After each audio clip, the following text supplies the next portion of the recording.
बिस्मिल्लाहिर्रहमानिर्रहीम। अस्सलाम वालेकुम दोस्तों, 1 दिसंबर 2024 इस्लामाबाद फ्रूट मंडी केले का सेक्शन। तो चलो जी दोस्तों, देखते हैं कि 1 दिसंबर को केले का क्या रेट जा रहा है। आज केला थोड़ा कम भी नज़र आ रहा है क्योंकि यहाँ पर जो बिल्कुल ये स्पेस देख रहा हूँ, यहाँ पर भी ट्रकों की लाइन होती है, सामने भी होती है, वो भी नहीं है। इस लाइन में भी तकरीबन मेरे ख्याल में टोटल 4 ट्रक हैं।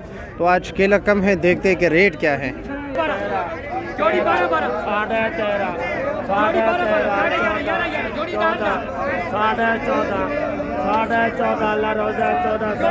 साढ़े 1400 आज यानी रेट तेज़ है जी।